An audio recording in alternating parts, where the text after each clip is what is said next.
In the far future, there will be only war. The chains are broken. This will be a good hunt. Through the dark veil of space-time. This is Warp Chatter. Stone and steel will speak. Let's get this over with. All right.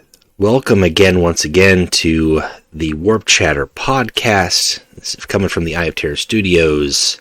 This is the Horus Heresy Legions dedicated podcast talking about Horus Heresy Legions, Warhammer 40,000. This is a podcast by players, for players. And today we've got a couple of fun topics as well as several players with us to talk. We're going to be talking with Team USA and the players that are on that are playing for the World Cup. And we're going to be getting some intros on who they are, what they're playing, and how the competition is looking so far. We're going to be talking about then the meta report, just in general. The meta report as a topic. Maybe we might break down and actually talk about the most recent meta report, but just in general, get some other players' takes and opinions. The meta report has information in it, but sometimes it's not a whole picture, or it's information that sometimes seems at odds with the common perception or the shared perception of a lot of people. So, figure it's well overdue. This is episode 20, and we have not yet talked about the meta report, so I think it's due to talk about the meta report. But before we get into all of that really quick, I do want to, now that it is episode 20, want to kind of just say a big thank you to those who have listened or who have downloaded the podcast. I was taking a look at the statistics of the podcast this last weekend, and the podcast has received over 1,000 downloads in over 39 countries. Typically, every episode's got about 200 people listening at any given time over the course of how long the episodes have been out. So that's a good listenership for the small little niche thing that we're trying to do here, and I just want to say a big thank you to those out there who are listening. Continue to do so. Please spread the word. Spread it with your lodge members, your friends, anybody who's interested in the game. And if you would like to partake or be part of the podcast, you would like to join in and join us sometime, hit me or Axel up on the Discord as well, and we can see about getting you scheduled on, because we'd like to hear from players all over the place. We've talked to quite a few all over the globe, and Team USA, you guys are here more local for me than anyone else, but I mean, we're going to go Team USA, we're going to talk to Team Australia, Canada so far. I'm hoping to talk to a few more World Cup teams before the World Cup ends, so... we got Germany, who can easily agree if we ask them. Yeah, so we're going to go international. But before we get ahead of ourselves, let's do some introductions. So we've got, of course, the Crab co-host Axel Mannings with me today. Howdy, ho. And also joining us is Diamond. Yo. And Gmat. Hey, guys. And NumberJuan. Hello, Governor. And you guys make up Team USA. I'm your host, Scuff D. We got. This is actually the most guests we've had. Typically, we might have guests of 2, but now we've got guests of 3. So I guess we'll kind of get into it. We'll just do intros kind of round robin. But Diamond, would you like to start and tell us about yourself? What got you into Legions? Honestly, I just liked Warhammer and I found it. Then I got addicted. I just kind of play games all day. When did you start playing? Like what expansion? I don't remember, considering I actually took half a year's break before I actually got into it, because I got into Shadowverse over it. But 2 years ago, whatever that was. Okay, so that's been quite a while then. Yeah. All right. And are there other games? You said you play a lot of other games. What other games might you be I actually have Subnautica up right now, below 0. There's a lot of video games. I guess not hundreds, but I have around 10 that I usually play sometimes. Okay. All right, Gmat, how about you? So, my best friend, actually, who I go back, 25 years with now, he got me into Legions because we're both big 40K fans. We've been playing 40K since we were in middle school, high school together, and he was after me to start playing for a long time. And then I finally picked it up when I had some free time this past December, and I really, really liked the game. So I just kind of dove into it and really, really applied myself to the competitive scene, and now here I am. All right. So you just started last December, you said? Yeah. So December 2020 is when I started. I think I downloaded the game on like December 20th, and then I like couldn't put it down. Like I like word bearers, so I got the Argel Tall starter deck, and then I looked up online, and they were like, Realm's really, really good, and I was like, okay, let me try that. And then December 31st, before my New Year's party, I was, well, party is maybe a strong word in these times, but you know what I mean. Yeah. I was grinding my way, and I finished in Terra, and then I was hooked, and I was just like, I have to get to High Terra now. Nice. Well, I'm curious with is your perspective as a new player, especially coming in so recently. Have you found that to be intimidating at times with the wide pool of cards to collect in the various expansions? Yeah, it was definitely challenging and a bit scary at first, just because I really didn't want to put a lot of money into the game. Mm-hmm. And, I had to figure out what's good, what's bad, had to do some research on like what expansions am I going to put my gold into. But I kind of quickly figured out that the best way for me to grow my collection would be event. Mm-hmm. So there was a big barrier at first with like neutral cards especially. But I just played a lot of event, and I built up as much gems as I could. And I was able to get a lot of what I needed, actually. Just went for... I actually have a very, very respectable collection now. Only a few things I'm missing. Nice. Fun fact, the season that I went top 50, I didn't have Melgator or Malkiel or Jubak, and I didn't have I did it with Knights, so yes. Shame on me. But I didn't have the legendary Archmagos for the Knights either. Hey, whatever makes you climb, makes you climb. That's right. If you're playing to win, you play what wins. Well, yeah. People will complain no matter what you play. Yeah. Like, I hear people complain about Iron Hands. And if you play Word Bearers, like... They're totally OP. Yeah. Someone should tell Morden. Finally a fellow Word Bearer player here. Night Lord Man, people Nerf complain when. about us every day. Yeah, we got Lord, but it's a 1 in 5 chance. Actually, I was playing Erebus and Ladder for a long while after the Fierce Onslaught card was released. Oh yeah, I slapped out on my Torgal squad every day. Degenerate things. Forget about Torgal. Spawn with Terror and Cleave. Oh yeah. And well, then even someone DDs out Defense Force, and you're just like, oh, I win. I just win. I go infinite. You can go fun times. Oh, that's crazy. Yeah, it's true because like you just keep Fear Terroring it, cleaving them for 2. Oh yeah. Like I wonder how long did they sit through that? They watched me do it like 8 cycles, and they realized I can do this until you die or the turn timer runs out, and then they left. For me, I got a Dark Brethren with it, and I just kept hitting a Death Shroud until the Death Shroud Was no more. Well, until you could one-shot them, because Dark Brethren gets +2/+2 every time after. Yeah. Yeah. Well, Juan, how about yourself? I know you've been playing for a long time. So, I don't remember what exactly got me into Warhammer, but one day I think I saw a box, and I was like, ooh, what is this, new toys? And I, opened it, and it was, all these models, and I thought, oh, that's so cool. I can build this and paint it. Into a hobby shop by accident, it sounds like.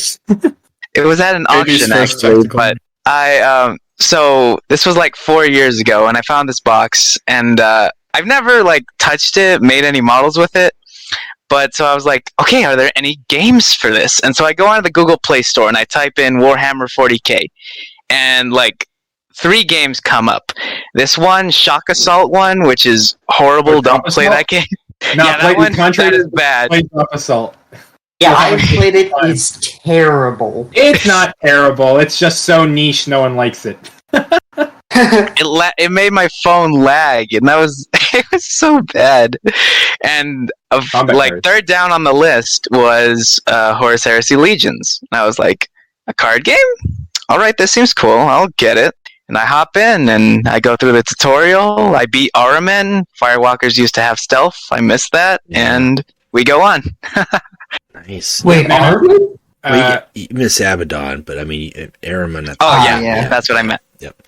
I was going to say, you didn't have a miserable time and chose Death Guard as your main faction off spawn and realized how awful they are? That dropped me out of the game for a long time. The first Warlord I ever got was on my first day. My very first crate included Duke Mortimer and Ingathel. Nice. And so I played Ingathel for like the first couple months till I got Erlin and Saul, and then I played a lot of them. Yeah. My first crate had Garo in it. It was not a good time. I don't want to talk Hey, what's about wrong with Garo? Even back then, Garo was good. I started playing the game for the first time, Juan. I didn't know how to build Garo. And Death Guard are slow. So I Well, not Garo. Not Garo. Not Garo. But I didn't know how I to think do my that. first warlord was Norik Drager, which made me turn into Satan today with Perturabo.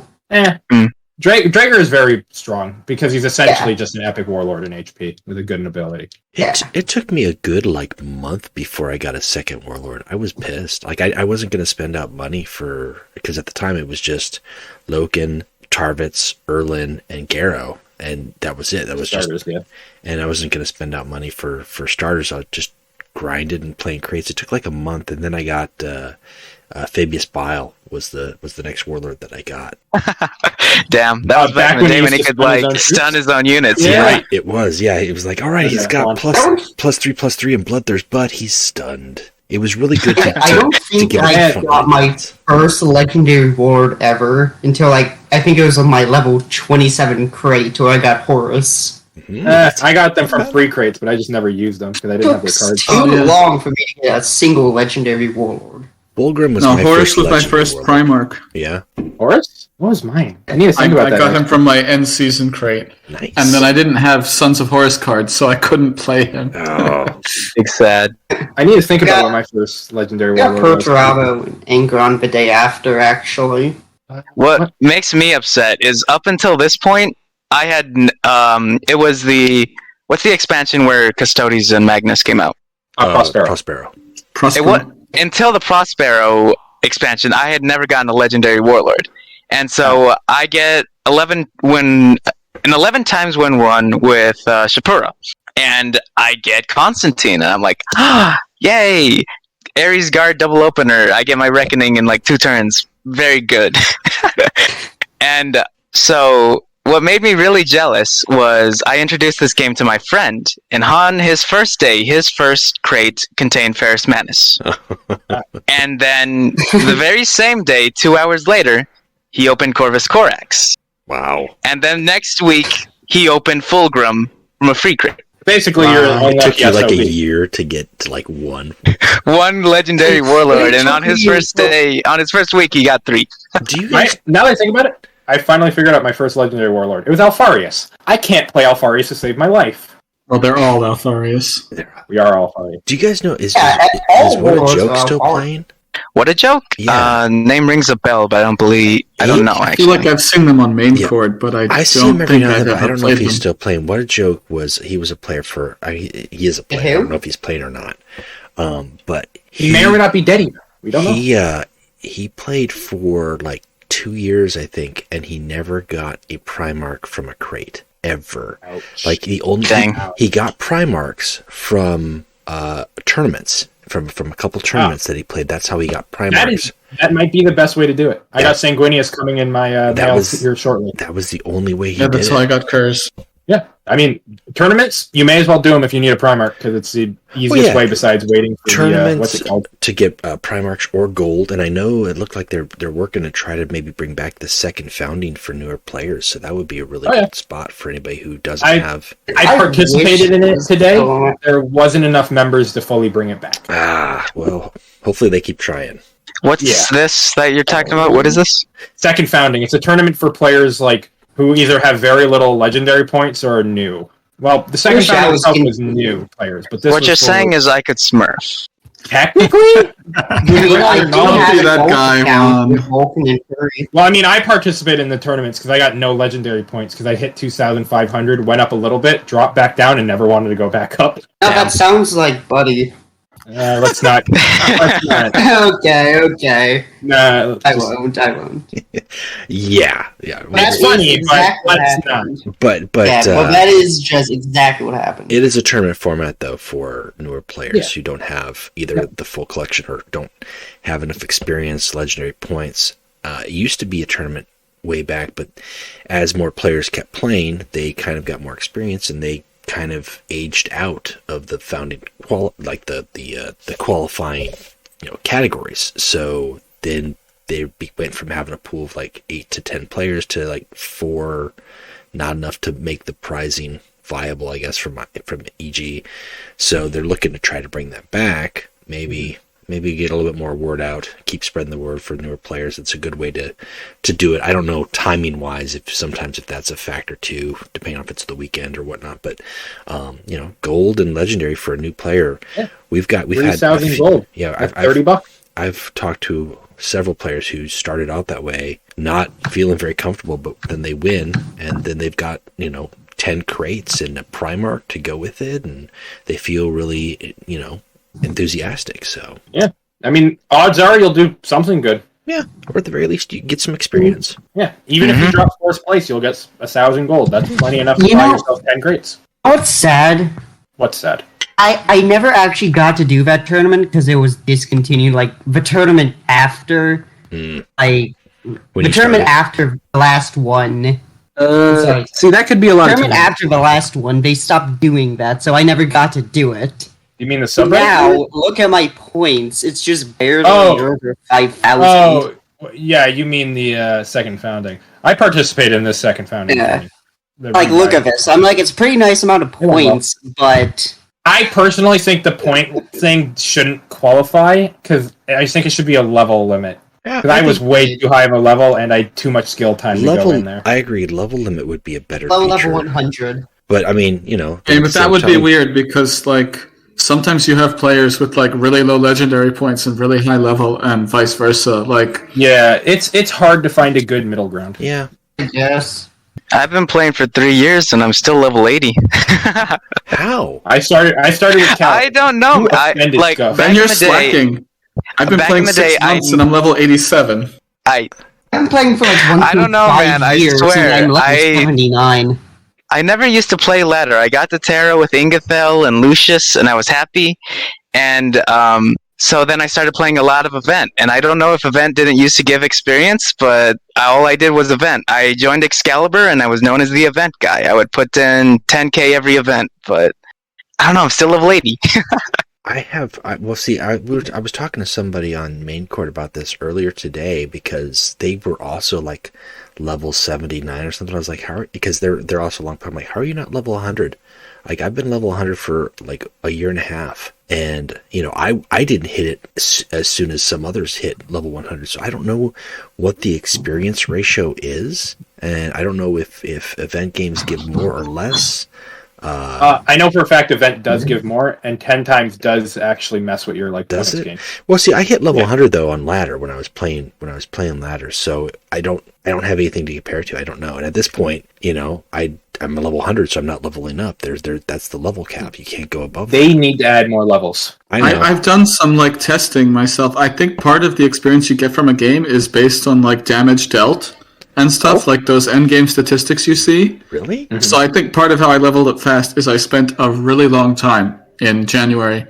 All I played were Mortarion games. Ooh. And I had just these massive long games with crap tons of damage. 226 damage. You played the Stall God himself. That would be interesting. I'm a Death Guard fan too. It just I didn't know he was bad until I found out. Yeah, he was bad. I love them on the tabletop. Got to High Terra. I love them on the tabletop. I don't like them in this game whatsoever. It didn't transfer over their qualities. In my opinion. But yeah, poison. I mean, I've had Death Guard models since 4th edition Chaos, when they didn't even have Death Guard specific rules in that newer codex.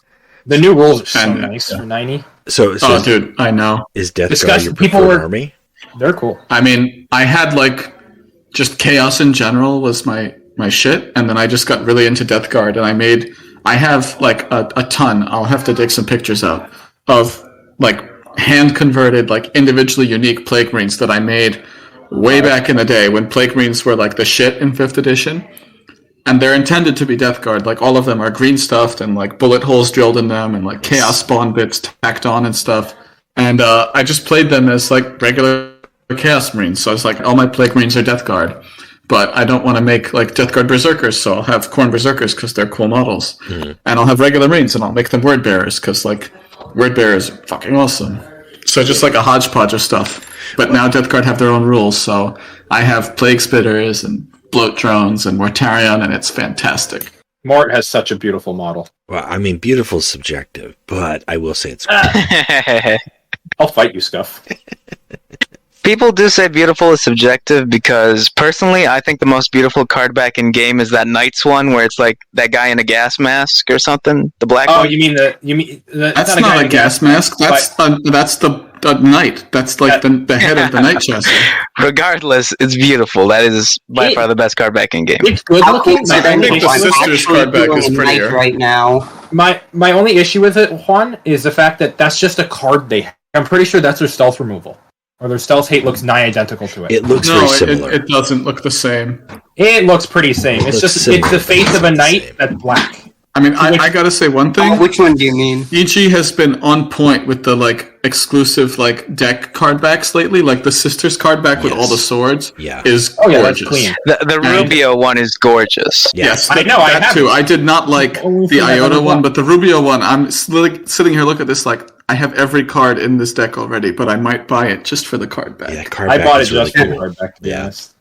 It's too clean. The two, I know we're not going to get the Chaos Victory for the card. I want that was so nice. That looks really I'm playing nice. Erebus in event as much as I can for that card back. It won't matter, we all but band I together. want it. Yeah, that one We looks all cool. band together. We can move it 1% to the left. That's all that It's matters. just the loyal sided one. It reminds me of a War Master card back from a couple seasons ago, but this one's just better. It just looks too. I mean, we've got so many gold with swords and skulls, but that other one's got that black going on with it. It just looks bold. And a flaming map. sword, and its maps in the background. Yeah, it's beautiful. Yeah, It is actually a perfect card back. I will fight EG to get it in our game. We're declaring war on EG. I mean, does anyone know what happens to the card back? they're out there somewhere where ancient They're Wiscor in there Theron, finds Lord them, of Flies. but I don't think they're ever going to come back. They've never brought a card back out of retirement. I've not seen that. Even obviously, those cards that we have to choose from, we never got assassination, or anything. If you don't win it in an event and it's not added to the game, it doesn't pop up again. Wait, that is not true. We have had the opportunity to get Lord of Flies again. The opportunity to get it, but it's not happened. Okay. There might be a chance if we complain enough that it appears as a raid reward. Now, it did. That's how it was. But Behemoth was hard. yeah. I don't know. So we're gonna do it again, and they're gonna add another Behemoth to stop us from getting the card back. Behemoth was hard. It was rough. Oh yeah, that's fair. First Behemoth was a joke. Every other Behemoth got every draw it ever needed. That was the hardest raid boss that they've had. So, in my opinion, what was the one afterwards? Was it Scoria? It was Scoria. Was a joke. Scoria after, yeah. Scoria was easy. Scoria was the first raid I ever played in, and I was just I don't see what the big deal is, guys. Yeah. It's just it's actually an AI that plays right. That is given cheats so that it's almost as good as a person. That's it. And the AI was so bad, you could predict how bad it was going to be. Okay, you got some extra cards to play turn. Yeah. You want to talk about AI being bad? AI Valdor will counterattack his first turn every turn after using his Warlord power, or when I've given him can't attack with. You know what bot Lotera does? No, don't. Every single turn one counterattack Ursa's Claw ability. Well, yeah, dude, it's such a strong opener. Oh my god, how do you overcome the tempo of a 2/3 and a 1/1 on your first turn? The AI is programmed to just use as much energy as it can. So if a card's free, it'll just use it. I mean, I feel like they changed some shit though, because there was when they changed the Death Guard counterattack to actually be decent. The bot Mortarian was actually putting it on the Sorak bikes is the one that has the backlash, right? Yeah. Yeah. So it's learning. So it was actually putting the counterattack on those bikes, which is a strong opener. Yeah. And people were complaining that the bots were too hard to beat, at this time. And now, bot Mortarian always counterattacks himself. And I'm just why? The bots are not hard. Just if enough people complain, it will be changed. It's how it works. Even if they're wrong, they have the right to complain.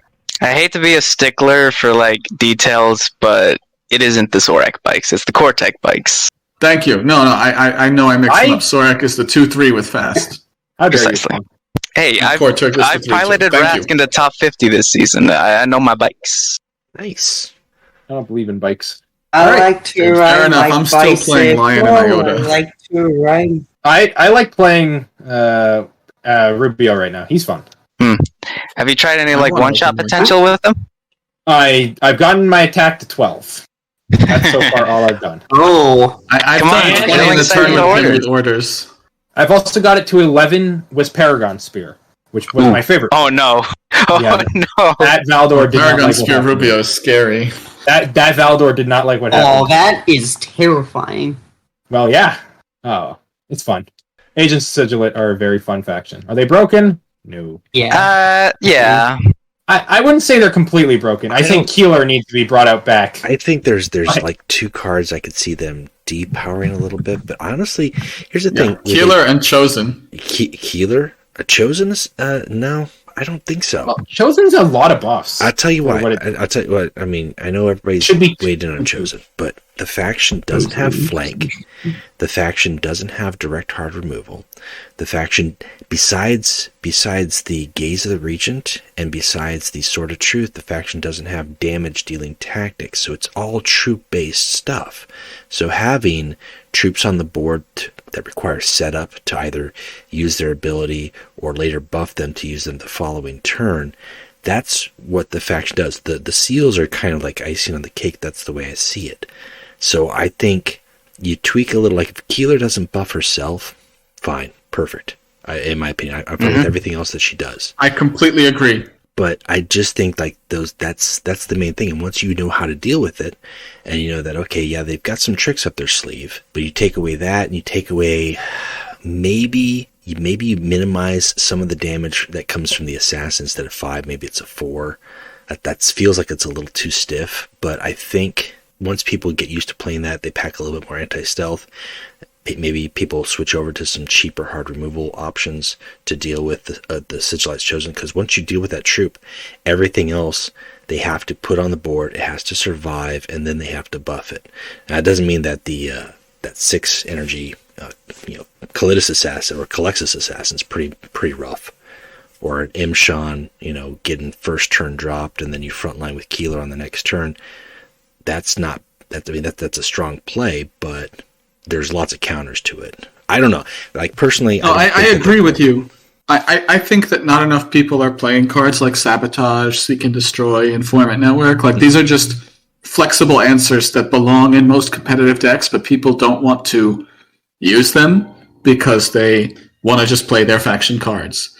But I do think that Keeler should probably not buff herself in the long run, because she can reach a point of just being like unanswerable. It's like you have to hard remove her, and then once you do, like there's something else big too. Yes. Yeah. And Sigil's Chosen is like, I love it. I can see how it's balanced because, like, hey, Salamanders have a 4 3 Survivor 3 that also has a sacrifice, but like this goes on another troop, and like a 4/4 is better than a 3/3 because just in so many ways. So I do think it should probably go to Survivor 2 in the long run. Like, I don't think it needs to be like hamstrung. I don't think they're like anywhere near as like released. OP is released Knights, for example. Right. I think that they just require people to evaluate their game plan, and people don't like to do that.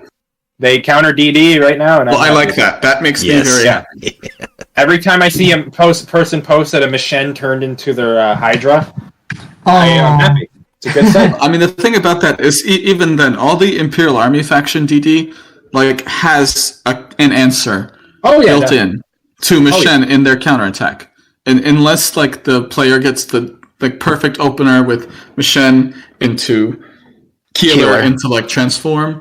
But even then, like, there's options, and by then they're actually like doing stuff not too dissimilarly from where they could have ramped it out. So, like, is it strong? Yes, but there's answers, and I'm just happy that they fucked DD. They're not a faction that dropped, and you can't do anything about it. And for once, I'm surprised. So what about Sisters? Well, we could talk about Sisters, but go away. We could just go on and on talking about Sisters and Sigilate and not even mention the Fist. But we're here talking about Team USA, guys. World Cup. gone on. Oh yeah, Indeed. I'll bring it back down. No, World Cup is not. Agents of the Sigilate, Sisters of Silence, and Imperial Fists are not allowed in the World Cup. So you guys, I have to stop you there. Fists are Imperial allowed. Fists are allowed. Are you guys? And I am, Yes. in fact, playing Gmat. Sigismund as one of Oh, my Playing this favorite. is Sigismund. kind of cool. Ooh, nice. So they are. So they've Oh, yeah, allowed he is. the one faction, but not the other two. yep. Interesting. And Knights The are allowed. reasoning was that the fists are perceived as less broken, and also that people had more time to collect the fists than they would have to collect sisters or agents. Yeah. I Yeah, can see which the collection argument as a reason not to allow the other two for sure. So you're playing Sigismund. That's the Imperial Fist Warlord that you guys have, because each of you have to have Yep. 9 warlords total, all from 9 different factions, correct? Yes. Okay, so what are your And other? oh others? yeah. I'm playing Lion, Sigismund, and Raum. Okay. How about you, At this Diamond? point where you list out every single card you have live on air, even though we're not live. What about you, Diamond? I'm going Perturabo, Mortarion, and Corvus Corax. Okay. No, 3 Primarchs. And you won. I am using Horus, Alpha Legion, and Artman.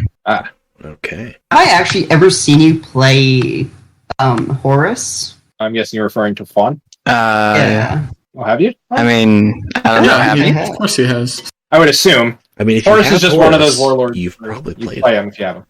And when you guys made your selections for the warlord, I mean, obviously you guys kind of have to coordinate with each other to see who's playing what, but was there any more planning beyond that where you kind of looking to everybody have a decent 3 choices for good matchups, or was it like, let's make sure this one pool of 3 is stronger than the other 2, or was there any other discussion in there? I mean, obviously we wanted to make sure that everyone had an answer for DD and an answer for aggro, in their picks available as a counter pick. Okay. That makes sense. That makes sense. And with that, have you guys played 2 rounds now, or just 1 round so far? I've played 2. Everyone but me has played 2, and I'm still waiting on my guy to respond. Okay. They And all say. with the current group, the group round that you guys are in, everybody has to play it, and it's best 2 out of 3 to win or determine, who gets the victory. But you guys get points. It's just right? 3 matches. It's basically Swiss. So it's 3 matches up to 9 points per round for the team. Yeah. That's correct. Okay. So how did you guys do in first round? I went 1-2 on both. Okay. Gmat, how'd you do? First round I went 1-2 against Kane. Second round I went 2-1 against Alex 87. All right. And so far, I've only played 1 round, but I went 3-0. Okay. Ah, nice. All right. Didn't see the Alpha Legion coming, as we are many. So who's the team that you guys played in the first round? You said Cyphus? Russia. Russia. So yeah, Kane. Wow. So you guys started out against a pretty strong team. And we ended up winning. Nice. We have more points than them, so yeah. More points counts. Who else is in your guys' group stage? Canada, South America, Russia, obviously, the Nordics, who we are in the current round with. You know what? Let me just pull it up. I have it up. That'd make it a lot easier. Yeah, because I don't have access to the challenge. I know some people can view it and some people can, and that's kind of been a problem. I think reported. It's obviously I'm not in the tournament, so I wouldn't need to see it, but I know some people have had problems. Yeah, I hear complaints about that, and Gray still can't figure out what's going on. Well, when you have that many people signed up and logged in, I could see there being some problems, but I don't know how complicated it could be at some point. If everybody's logged in and is registered for it, they should be able to see what they've registered for. Yeah. I don't know. Okay, yeah. So we've got the Nordics, Poland, South America, Belarus and Ukraine, Africa, Canada, Russia, and us. Wow, that's a really big group pairing. Like how many group pods? 8 teams. 8 teams in. And there's only 2 groups. I do think there should have been 4 groups of 4 rather than 2 groups of 8, but it is what it is. Okay. So then when they're doing top cut, are they taking the best 2 or the best 4? They're taking 2 from each group is what they've said right now. They may, hopefully they revise that to 4 because I feel like a top round that's just a semifinals and a finals is kind of disappointing if it's just like one match for the semifinals, 2 teams. But well, I guess actually it does work if it's 2 from each group. Never mind. But well, no, if it's 2 and you've only got 2 groups of 8, then you'd be getting 4 players, right? Single elimination after group stage. We have a lot of matches. But there's a lot of matches in the group stage. We've got a lot ahead of us. Right. I thought it was like a group of 4. No, it's group of 8, so we have quite a few more rounds. Well, so we're doing decently. There's pros and cons. We are doing well. The pros is, you guys will get a lot more games in, and the longer, like you don't have to worry about like one round you fall behind and that's it, you're out. If you're on a good course, you should be able to keep that. I mean, it still gets difficult. Like you look at poor Poland and Africa right now; they're both coming out of round 1 with just 6 points each. Ouch. That's kind of hard to like overcome, even if they like just stay steady like for the next few rounds. Because some teams like the Nordics came out of round 1 with 21. Same for Canada, and us in South America both came out with 15. So we're technically, as of round 1 finished, tied for second place, and there's a tie for first place also.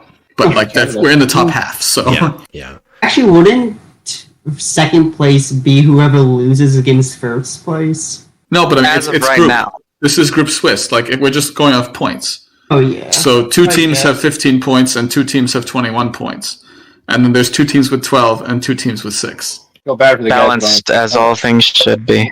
Exactly. For now. But if we can just keep that like 15, record going steady, I think we should have a good chance of doing very well. Well, let's your team America, pulling away from the pack and allow for those maybe at the top to kind of shift a little bit. Yeah, keep it up. Yeah. See. So with the World Cup, obviously you guys have got some strong teams in the bracket that you guys have got. Is there any? I mean, I know you've got to kind of just plan for the team that you're facing in the round it is, but I mean, is there a particular round that you're worried about or kind of like anticipating being a tough battle, or are they just all going to be brawls? I mean, I think Canada will be the biggest challenge ahead of us now that we've already played Russia. Ooh, Team Canada. They're nice enough. They're just let us win.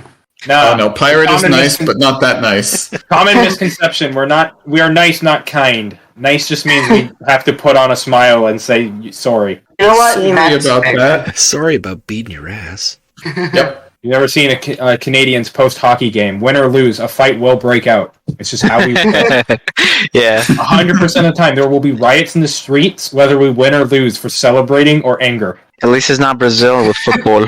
Yeah. No, it's close. I guess honorable mention, but Canada, I think, is definitely probably the team I most anticipate a really, really strong challenge from. Maybe that's just me, but Juan, what do you think? Canada's got a strong roster. I'd have to go with Canada as well. They've got LCFR and Pirate, and that's really all they need. I don't really know their third member. Grumpy I don't think I've heard. Grumpy, he's a sweet guy. I think that's about all I can say. He plays ladder.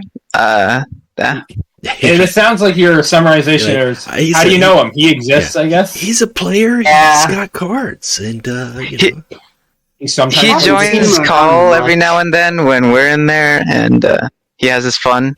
He's there. Well, we've got next week. We're going to be talking with Team Canada, so I'm very curious to see if they feel the same way about you guys as you feel about them. P.S. Grumpy, if you're watching this, Juan, you should be nicer. I should be, but that's it. Just but. I gotta say, I'm looking forward to playing against Belarus and Ukraine just for a moral victory. Moral victory? Honestly, What do you mean by that? Is there just? I don't know who's on the teams, so I don't have the roster. They have Lamia, Melkor, and okay. Apparently Corswain the First. No idea who that is. Oh yeah, I know about Corswain because he's been named that since long before DA, and he's been excited for them. I haven't spoken to him. he's using Corswain. I didn't know who Corswain was until Dark Angels came out. Like I don't recall. Dude, he left his sword in a Primarch spine. I don't remember reading that story though. Like that's the thing. Come on. The moons are crying, man. I don't even. How dare you? I don't remember it. I've read so many, and like that just didn't stand out to me. I was like, "Who is this Corswain guy?" Like, I know. I mean, he's the number one. Like Legion duelists. It's like Sigismund, Corswain, and then Savitar and Karn.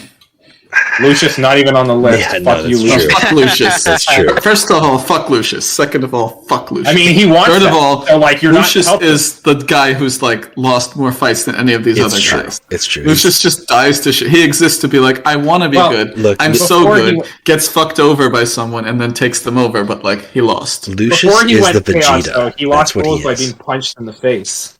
Well, the That's an difference is insult to Vegeta's Vegeta. actually a good character. That's true. Lucius is the Yamcha. Ooh, that's a Oh, burn. God.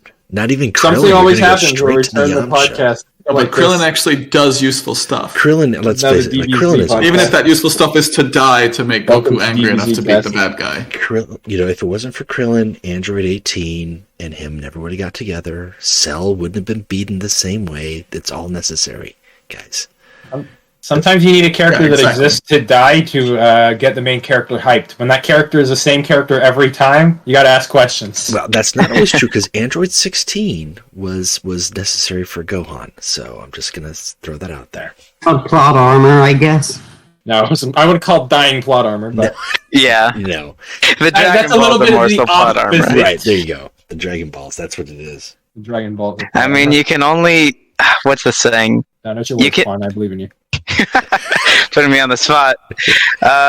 You can only come back as many times as Goku can gather the Dragon Balls. Well, that's... Which in most cases is infinite. That's Yeah. kind of true. I mean, since they got the Dragon Balls changed after the Cell games, that is true. Before it was like you got one. Well, it was one chance to time and come you're back. done, and then you go to Namek, and then one time and you're done. Yeah, and then after that, they're like, you know what? That's not enough because we want to keep being able to kill off people. So we made these awesome Dragon Balls, and you can wish 3 times. Why not? All right, well, away from Dragon Ball because that's a whole different topic for a different story altogether. Oh yeah. Happens sometimes. So with World Cup, I haven't taken a look at the statistic to see what the warlord representation is. That's something I'd like to do. I'd have to take a look at the spreadsheet and see. But were you guys facing in the first round, were you guys facing similar warlords, or was there any surprise matchups or warlords that you saw that you were kind of interested to see that the opponents had made those choices? Not really. No? Facing Not- Ahriman, of course. I mean, the only surprising matchup for me has been in my round 2 match against Alex87. He was playing Theo, and Wait, you were I don't know. You surprised don't by really that? expect to see Theo out of Oh, yeah, like I a watched that. You were yeah. surprised? You don't expect to see that outside of like a tournament with like restrictions on Warlord or something. Alex is Man, has been a long time Theo player, like from release on. Oh yeah. So Just a shame about the nerf, I guess. well, Well, the man. buff and then the nerf. I mean, the buff was too much. Not enough. I don't know. Bring it back. I don't know. I He think got War Master that season. Don't give me that. who Theo? Fight you. Yeah, Thiel and Horace, full grown 14, took him to War Master after he What? debuffed him. I understand your interjection, but no, bring him back. I just didn't feel it. I mean, like, No, don't. that's just me. I just didn't think that it was that bad. I think. Would I think- Well, I think that every he's time fine you're now. Angron and he turn 1 stuns you and then turn 2 just infinite stuns you, if he's lucky enough, or Perturabo, I mean, you're gonna feel bad. Well, yeah. Best but, I can do it too. He just doesn't have blue boys. To be fair, though, like that, I wouldn't play Angron. Like, I don't know. I enjoyed Theo for a little bit. I don't think that he's anywhere like hamstrung. I think when they re-nerfed him, I think he still functions fine. I think Lectora was the big problem for folks, was that it was cheap, and then it was cheaper for him as a result of it being so cheap. But I don't know. I mean, he is what he is, and you know. Well, when he makes logos, it is an issue. Yeah. Because he's making stuff cheaper twice. And Yes. he can still do that, just less. But I don't think he's a bad warlord by any means. It's just not something I expected. Right. I think in World Cup, if you're picking a 30 HP warlord, you have to have a very specific reason for that. I mean, I'm playing Raum, but like right. Raum is 30 with benefits. Yeah. And to be fair, the change that they made to the rules kind of did affect my pick. The same way, anyone listening might have heard Vapix talking about this on his stream. I didn't expect that I would have to play Raum every round. He was kind of intended more as a pocket pick for certain matchups. Mhm. But I mean, he still works. When you say not change, so like, far. was it because they took the knights out of the equation? No, not even that. No, so previously it was 2 out of 3. the understanding was best of 3. Oh, right. So the idea would be that if I won 2 in a row, I wouldn't play my third match. Right. Okay. I know. I understand why they changed this because it would feel really bad to like have the points matter. Have the points come down to like the order you won or lost in, right? Right. Like if you lose your first match and then win your next 2, all of a sudden it's a 3-game round and there's more points going into the pool than versus like if you go 2-0 or go 0-2, you know, and that would feel bad, like especially if you could have won that third one. So I understand why they did this, but it did affect a lot of people's third Warlord picks. Because I do think a lot of people pick their third Warlord kind of as a like, you know, I gotta make a pick. I have this, so you have to tech against it, but I don't have to play it. Right. And that was kind of my thought process with Raum. Makes sense. Yeah. But Raum's not a bad pick, at least, because No. he is a pretty good Warlord. not You at get all. half I the mean, Word Bearer's Like I card pool. didn't want to pick something I wouldn't want to play ever. Yeah, of course. My favorite Word Bearer is still Zardu, but I can respect Raum, even if I believe him just to be a I like Chaos playing Warlord. Mortal Tall. I played all Word Bearer Warlords. I've up to 1,000 games of Nargothrond at this point, but I really put in time as Zardu, because Zardu's fun. Erebus is a lot of fun on ladder, but I wouldn't take him to tournament because he's too easy to tech against. Well, and that kind of brings me to my next question, because with the World Cup being a tournament, and it's a bigger stage tournament, you guys are playing in the second World Cup. How do you feel? What's your perspective on that compared to either other tournaments that you played or just from playing traditionally? Like, I mean, are there any adjustments that you've had to make besides Warlord selections? Like, I mean, your thought process is not just, hey, I've got to get 5 wins in with this, or I've got to win X amount with the Warlord selection, the Warlord picking, the opponent pairing up. Like, what are your thoughts on it, I guess, is what I'm trying to get to. For me, it's whenever I'm in the tournament, I like to see what Warlords everyone's bringing. And then I like to see what Warlords can I choose so that way I can best maybe counteract them, get a benefit if I can, add this to my deck instead of this, because this is easier for them to remove, while this might not be so hard or counters them. Like, for me, when I was fighting against my Russian match, he had both Lehman Russ and Perturabo. And I was going to start out with my strongest Warlord, Horus. And so I put in Chandon Squad and Smoke Grenade, because that is incredibly hard for them to deal with. Well, at least for Lehman. And because I put in Smoke Grenade, it won me my Lehman game. So you just got to know the Warlords you're fighting and tech against them properly. Or at least that's how I see it. Makes sense. Yeah, and you have to anticipate being teched against yourself. That's part of it. Right, like if I was playing, I mean, my Warlords are not as easy to tech against, but you have to expect, like if I have Sigismund, so I expect people to tech in board wipe, just because they see that. Yeah, I think that's fair, because like it is that game we kind of talked with Vapix a little bit about. That was, it's the mind game, because then you're anticipating, okay, I'm going to attack for my opponent, but then they're thinking the same for you, and then if you don't include that card, are you throwing them off? Like, if you play differently than what they anticipate you to play, is that going to be a positive? I mean, you want to be careful going too far down the rabbit hole of like, I'm teching for their teching. Right. But I mean, part of it is just like, it's about making people make suboptimal choices. Right? Like at a high level of competition, it's not about someone completely being bad or something. It's about who makes the most optimal choices throughout a game. Sometimes you get a matchup that's just like rock and scissor, like Mortarion versus Perturabo, but sometimes not. Okay, Mortarion versus Angron. Yeah, fair enough. But like, the point is just, it's about giving them suboptimal choices to make. So I have Sigismund, I have Raum, people want to put board wipe in, but board wipe doesn't do jack against Lion. Like, if you're putting in def sets, I'm happy, because I don't care. Lion will just shake it off with a buff troop. Well, also just because like Proctor is 5 health. Yeah. And like I don't care. But if you're seeing that I have Lion and you're taking like your big expensive 7 energy removal and Edict, like, well, my Raum doesn't care about your Edict, and Sigismund doesn't really care about hard removal that's expensive. So it's about covering bases from multiple angles, because I don't know which warlord you're going to play. I can try to guess. Right. And sometimes I'll guess right. But the bigger thing is about knowing what cards do I make you want to play because I have these warlords. Mm-hmm. Yeah, it's a bit of a mind game. Yeah. Which is nice. Makes sense.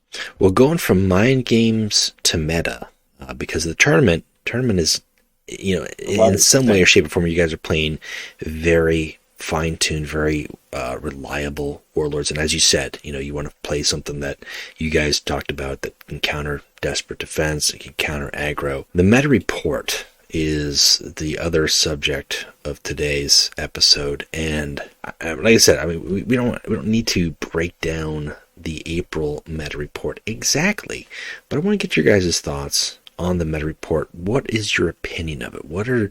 When it comes out, do you pay it any mind? Do you pay it any attention? If you do or don't, why? And we'll just kind of go round robin and talk about that. All right.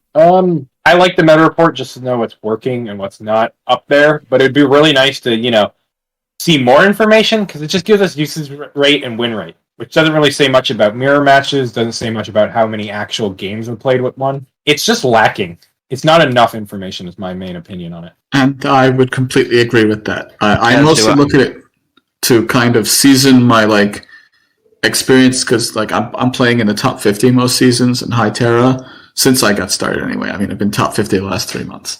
But it's really just kind of it doesn't give you the whole picture. And I look at it, I dislike that it's ordered by, they order it by play rate and not win rate, which I feel is intensely misleading. You see, because win rate matters the most. When Canis has a 64% win rate, not going into specifics, but that matters a lot. And play rate is cool, but again, it's not the whole picture, and it's not telling you every time you have a mirror match between two your DD warlord, it goes up, it goes down. The win rate doesn't really change. Mm-hmm. Mm-hmm.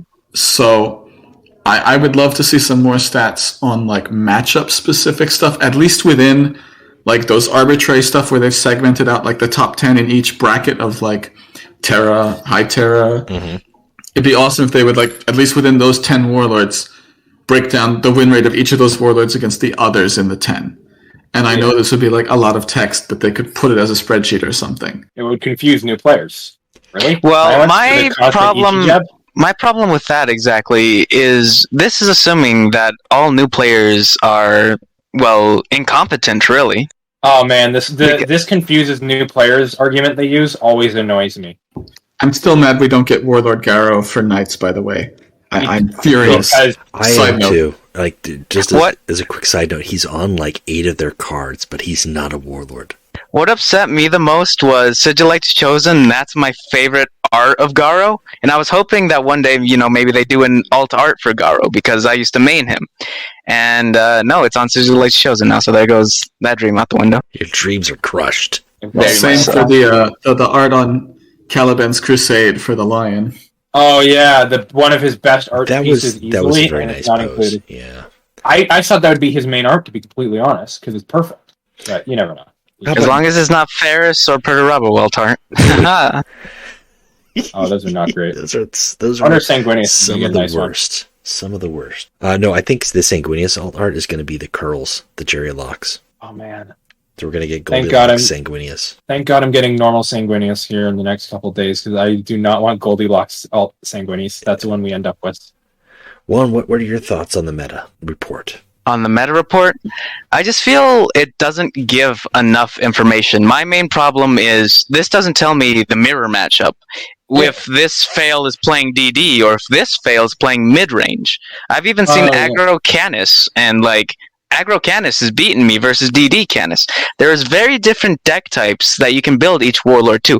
And I'm not saying, every exact 30 cards, but you can number down the strategy that each deck is using, like DD versus midrange, or aggro, or just by stating something what unexpected. they win at. Mm-hmm. Precisely. Knowing that, they're winning at 10 energy, or at least they have 10 energy in the case of fail.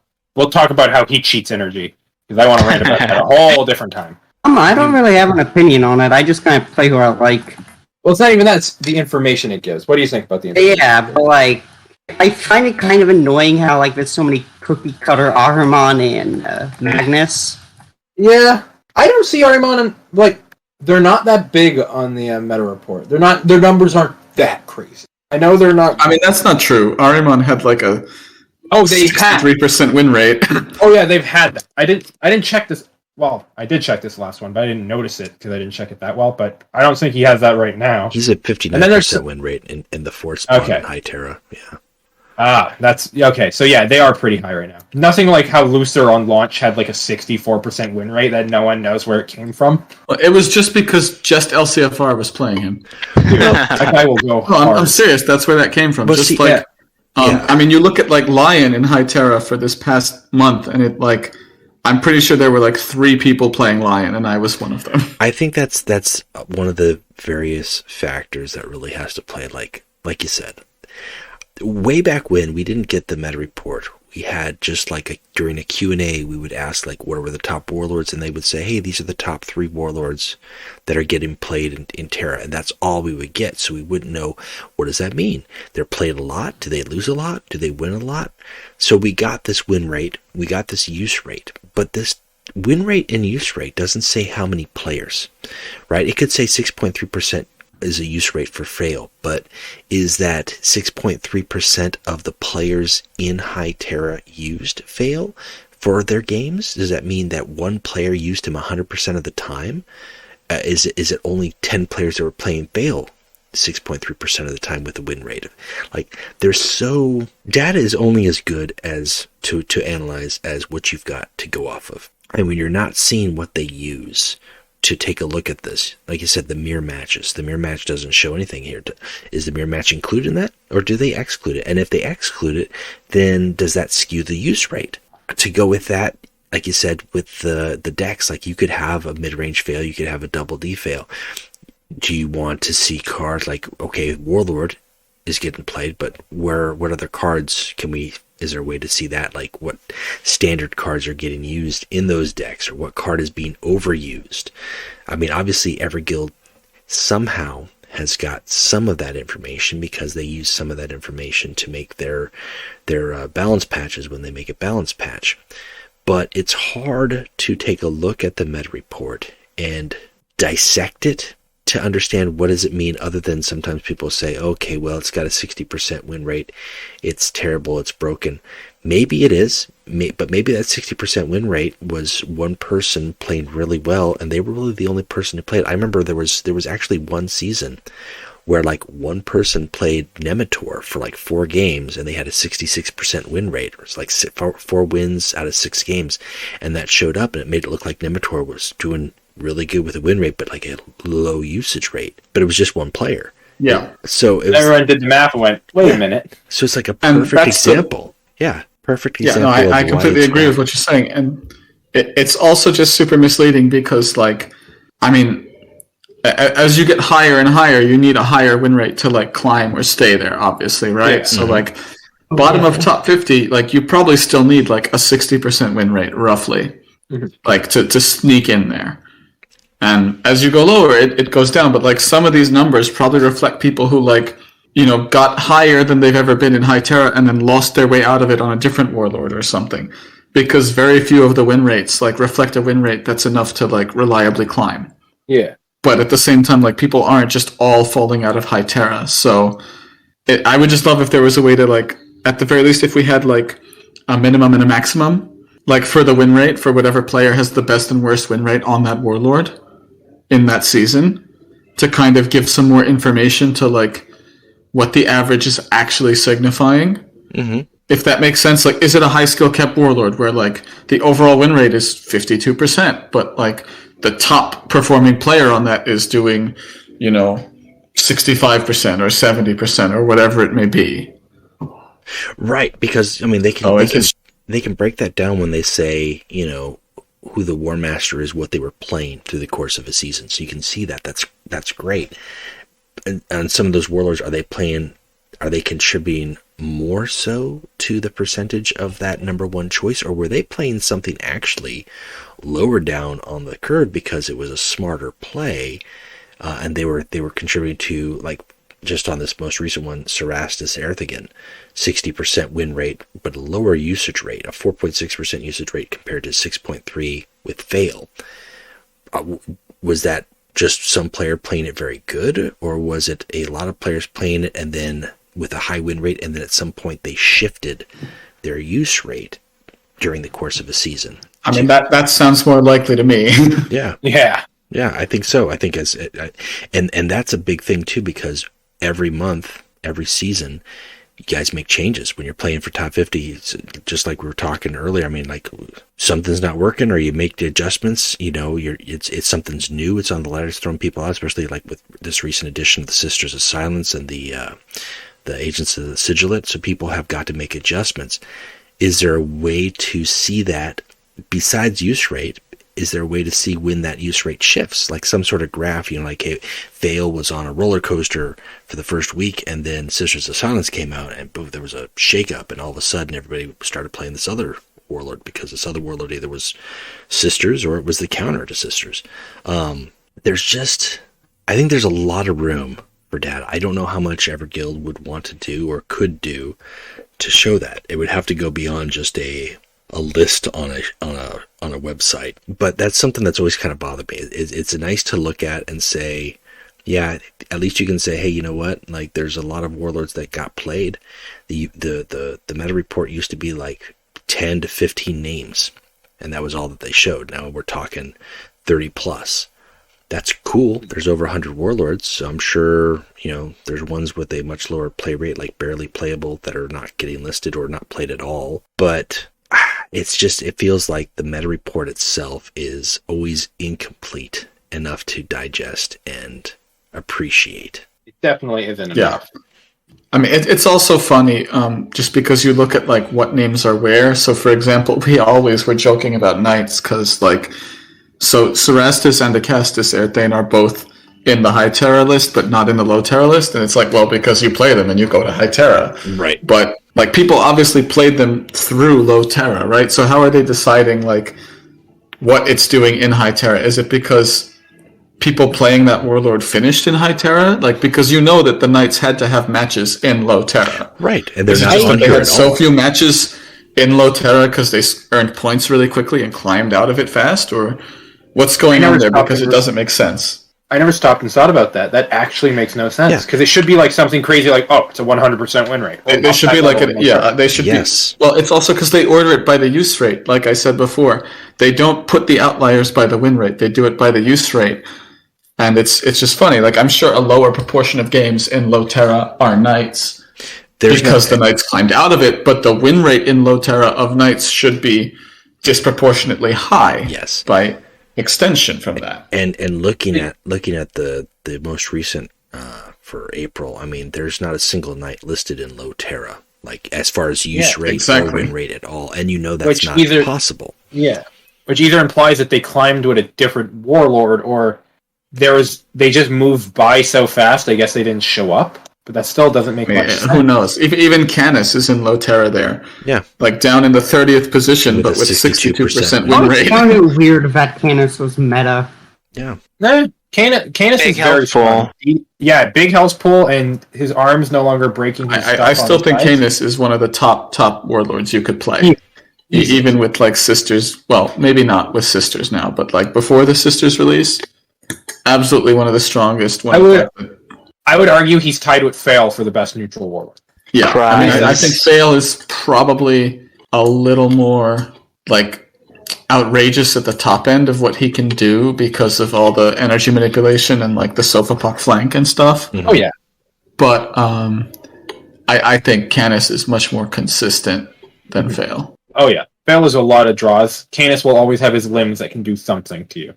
I like Canis. As a gimmick... Either way, I don't play either of them because I like to have fun. Well, I think that the draw for me, or the lack of draw for me from Canis, is just like, of all, and I'm not a huge fan of slow games. I don't mind playing Mortarion or Typhon now and then. I actually enjoy playing the Fist, even though Dorn can be a long game. But Canis games are, like, just... They're really long, like, and I did never enjoyed the Titan events to begin with. Like, they're just such a slog. Yes, it's a powerhouse, and there's a play, and you can really control, and you've got that high health pool. But personally, for me, and I don't know how many other players are the same, where they just pass over him sometimes because of that experience. Like, you know, yeah, I don't want to play him because he's just bonkers, or I don't want to play him because I don't have fun playing him. Or I could play 3 games in the time that it takes to play 1.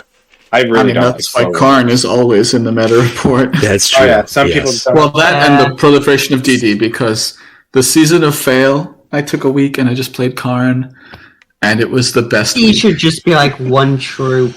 Well, Actually, no, 2 structures, I say. Yeah, Karn being able to break through and ramp, or I can't say ramp, but escalate the game before they ever get to 10 energy. Definitely a reason that he's risen in prominence. I mean, win or lose, those games are going to go fast, and he's a lot more aggressive. Yeah. Like I'll play the game while I'm at work, like I'm on break, so I can get a couple games in. I can't play something slow, and if I face something slow, sure, take your win. I don't have the time for this, buddy. So Karn's fun sometimes when I just want to hammer in a quick win or two. Even if it's a loss, at least it's a fast match. I mean, for me, it's just a playstyle thing. I enjoy control decks in other games. Like, I enjoy Pern too. I mean, it depends. But, like, I can enjoy Fists, especially because they have, like, these big combo-y turn potentials. Yeah. I just don't find DD, like, appealing as a playstyle. Yeah. I can see, like, why people like it, and it's cool, and it's definitely effective. But I just don't find it because it's so, it's just very binary, right? Like, you have your plan, and you execute it, and, like, you win or you don't, but it's not really a game that, like, has give and take where you answer things and you, like, have to be creative with what you're doing.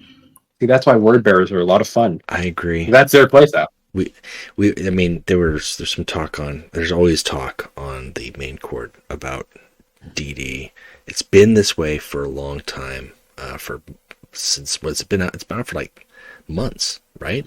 It's been a thing. The addition of Desolated Ground has made certain builds a little bit more problematic with it. But I agree. The whole problem with Desperate Defense is it's a neutral card.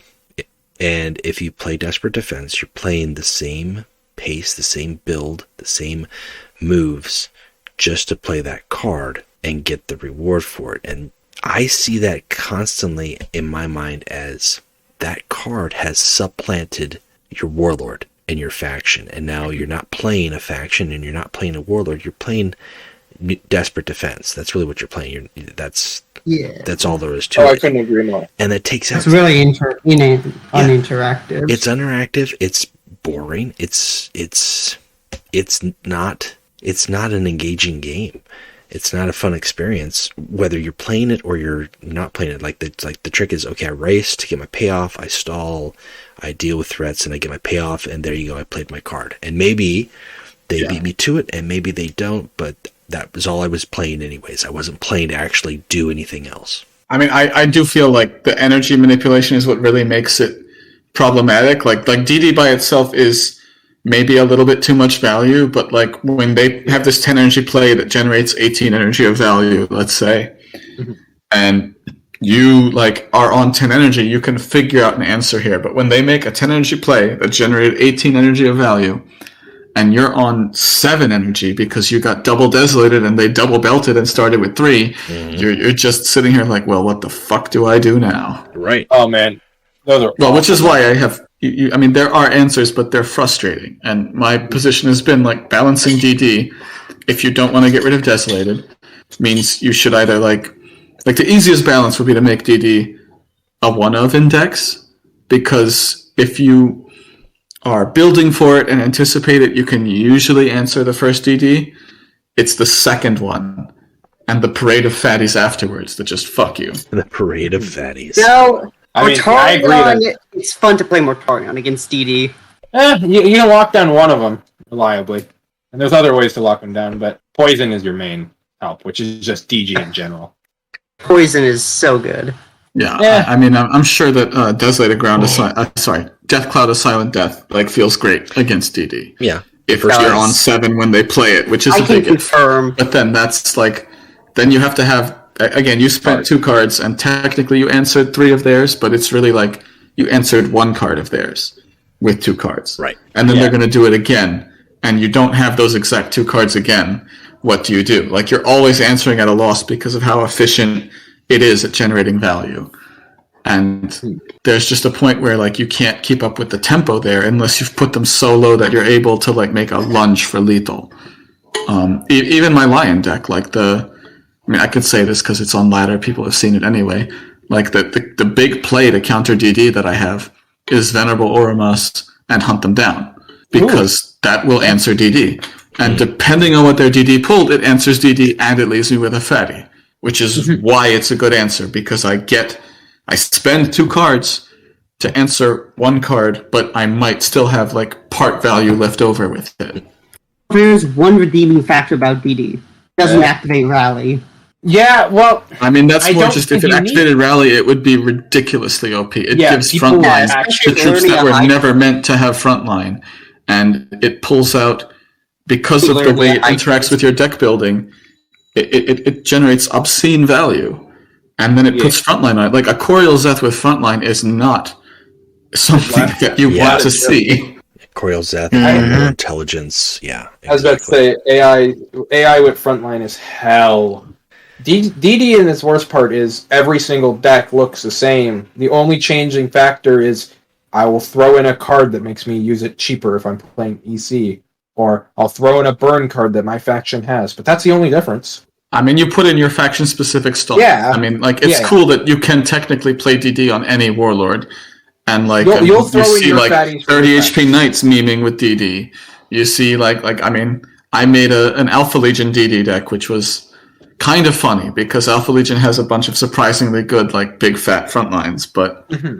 Well, and that's the thing, like, it's a neutral card, so yeah, you can put it in any deck. And any deck that runes, there's a handful of cards in each deck that are going to be slightly different, but the end game is always going to be the same, and it's not anything that, and like, once you know that that's what they're going for, you see it pay off, you're like, okay, you got it. Like, that's the thought process wasn't in the playing the game. The thought process was in building your deck more than anything, which and that's the most frustrating. It doesn't require setup, it just requires deck building. All the similar cards require setup. Like, look at Hexagrammaton. Yes. You have to play shit from 3 wings, and it has to die. Like, if the shit from the 3rd wing is still alive when you play it, you're not getting value from it as much. You look at Sealed Pack from Ruinstorm. Like, you have to play shit, it has to die, and you had to deck build because it'll pull cheap shit that died too. Mm-hmm. And then this is just like, did you build your deck big? You win. Well, and even then, I get so you don't know how happy you just made me, Gmat, for not mentioning when people read, forget about Iron. Yeah. But people put Jubak and Melgator and Melkiel in their DD decks, and then they don't pull them, and they have them on curve to mess with my tempo plays. I just get so upset because I'm like, you did a bad thing, and you got rewarded for it. Fuck you. For it. Well, here's the thing. Like, this goes way back, but this is the Desperate Defense play and build and deck design is very reminiscent of the Barge of the Damned. When Barge of the Damned was changed for a while there, Barge of the Damned was put in play 3 Chaos Troops that died this game. That's what it is now. Nature. Back in the day, it was put in play 3 copies of Chaos Troops that died.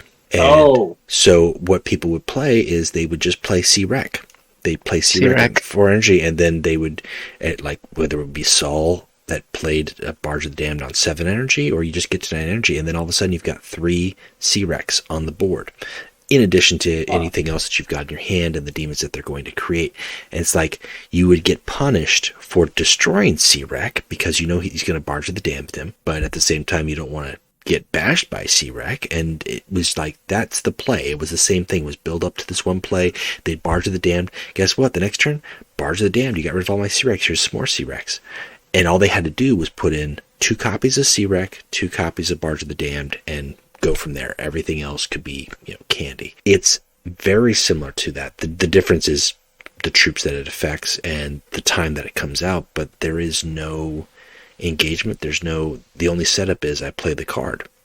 All I have to do is play the piece. At least in Barge of the Damned, C-Rec has got to be played, and he's got to die. Like, there was ways to play around it. You could return C-Rec back to their hand with Ambassador Melgator and buy yourself a turn. Or you could just prep for when the C-Recs hit and make sure that you beat them before them. But that was kind of the only way to go about dealing with it. So we've got a similar problem with Desperate Defense. Looks a little different, but it's really comes down to the same concept. Uninteractive with all hell. Well, at least in that one it was interactive. It's, well, I don't mind. I enjoy deck building. I enjoy seeing decks come together. Dark Angels are really fun. We talked about that when we did the Dark Angels faction spotlight, about how unique building a Dark Angels deck could be because you're focusing on wings or you want to see how all those pieces fit together. I enjoy that. But I guess that's one reason why I don't like Desperate Defense, because it really isn't deck building. You're not building for any other play. You're just building to get that one play off, and there's not much thought process. You're like, oh, it's a high 8 energy, 9 energy shield to cost unit that has really high health, really high damage, and I want to give it frontline. Okay, I'll put that in there. All I've got to do, throw in some war room. Want to get that a little bit cheaper. Okay, what's not to hurt? Yeah. A bunch of damage tactics? Sure. Now, you make a really good point, Scuff, because it's a lot of other decks that are like built for just the one play. Like, it's kind of like a meme if they don't get that play, right? Like Falcon. Like you could go all in with like a Serpent Squad Alpha Legion deck, but if you don't have other stuff to do, and you don't go out and vent on curve, you're like, it's not doing what it's supposed to do. But DD, it comes out late, but it's powerful enough to swing it around. It's reliable enough, and you can build a deck to get a tactic pretty easily. If it's just like, you just need one tactic. You don't need to do anything else. Something. Whatever happened to Cypher, DD? I've never seen that. It's too slow. It's too slow, and it doesn't do enough. It doesn't add anything. Like, Vulcan has HP and makes a body for things, and has his in-faction hard removal. And all the Imperial armies start on 3 energy. Ornitov gives frontline to your shit that you hardcast. Fail gives flank, so he can bring DD out extra early. And he can, like, tempo stuff the turn he DDs with Drilling Sight. And another thing about DLC Yanis has built-in answer to stuff all game early. Cypher doesn't really do shit except draw your tactics, which is good, don't get me wrong, but like, you can already do that with the amount of draw and like tutoring that's in the game. Yeah. Plus, Cypher is just better as a DOC by playing smaller troops anyways and filling up your board and buffing. Because, well, that's kind of how they're built. Yeah, I like using Cypher to get strategic mastery and Heart of Caliban, or doing the Heart of Caliban drill site betrayal. That's a nice combo, and that feels fun. That feels fun to play that versus playing Desperate Defense. Yeah. Oh yeah. I mean, for a while, I mean, it doesn't work so well now with the meta change. But I started as a meme, but I had a Cypher deck right after Protocols was released, and the whole play was around pulling supply lines into Venerable Acanis, into pulling Protocols and putting it on it. And it did really well. I mean, I won a monthly tournament with that, and it could beat up on Knights a bit because it would reliably put that 7/7 out. Well, and like a card with like Forbidden Protocols, you can put that in Protocols is its own. It's its own BS thing that people can hate on, but it is. But it's a legendary. It's a one-off legendary, and really it is adding to you playing vehicles already, whether you're playing low-cost vehicles, fast vehicles, vehicles with frontline, up vehicle deck, such as Proctor, something like that. It's just extra icing. It's not, if you play Forbidden Protocols, you win. You've got to play the vehicle, you've got to roll decently with Protocols, and you've got to get to a point where that actually turns tide. Because there's also games where you play Forbidden Protocols and you low roll, and you're like, well, I got +2 attack, I guess. I mean, that's a big difference between that and Desperate Defense by any means, and at that time too, you're also building a deck that you have to say, okay, how many vehicles am I going to put in here? Do I have enough vehicles to make Forbidden Protocols worthwhile? Yeah, definitely. My main problem with what you said is, it's not a card that just wins you the game.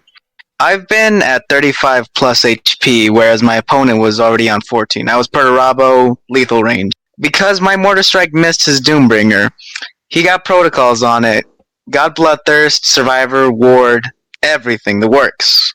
And I died.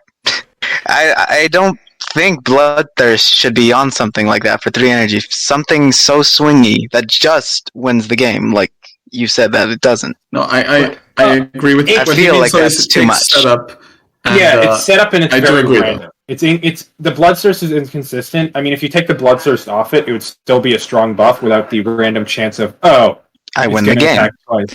I would love if they balanced it like they did Chaos Marks, where they lowered the high end of it just a bit, but they brought the low end up, so it's more consistent, and both players can have a more accurate expectation of what will happen if the opponent plays it. I know a lot of people didn't like the Mark of Chaos changes. I love them. I think they're they made me very happy. Like, for the longest time, for years, I would dread getting Nurgle with Ingot. Yes. And now I'm like, please get Nurgle. And when it does, I'm like, 2 health. Yes. I know why people are complaining now. It's because Tzeentch doesn't stealth you anymore, so you can't. No, but even that is just, it's like, it would feel so bad to I mean, at least for me, like winning on a 1 in 4 roll of something, like, if I get corn, I win. Right. Like versus losing on a, it just doesn't feel good on either side of it to me. And I so much like that the marks give stats now that, like, whatever it gives, it's a good benefit now. And even what's the lowest case is still, like, if you're trying to make an offensive, like, Nurgle is your worst outcome, but hey, it's plus health. Exactly. And it's like, what was the most offense you were going to get was plus 2 attack. Like, it's still a similar amount of stat value. And my problem with, like, oh no, it got stealth, is when you Death of Innocence and then dropped a frontline. Yes. You're screwed. There was a way back when, I forget what event it was. I remember I was playing Death Guard, and I had a wall of bodies, like, maxed it. Like, it was an event. It was like early event, so it was like frontline was actually a much more viable strategy way back when. And I had a wall of bodies with, like, on the board, and I forget what it was. I think I had a backlash troop, the 3/3 guys that when they die they give a Mark of Chaos to one of your units, and it gave Mark of Tzeentch to my wall of bodies, and I just sat there the whole game watching my wall of bodies go up to like 15 health, and I was like, so sad. That's sad. That hurts. Are crying, man. Yeah, that exactly. Gotta find Bruce Wayne under your bed with a sword. Sword in my spine. But to be fair though, you haven't seen a meme I made for that? It's low quality. I think I saw the Reddit post. But yeah, when you're saying like, you can win with Forbidden Protocols. It can win you the game, but that's a high roll thing. But does it happen every game? A meme here. It happens often enough where it's like annoying. It's powerful. Yeah. I mean, what you're saying is basically just like Forbidden Protocols isn't a win condition by itself. You have to have a vehicle to put it on. You have to set that vehicle up on the board, and more importantly, it's unless it can get you lethal that turn, which is already like a big random roll.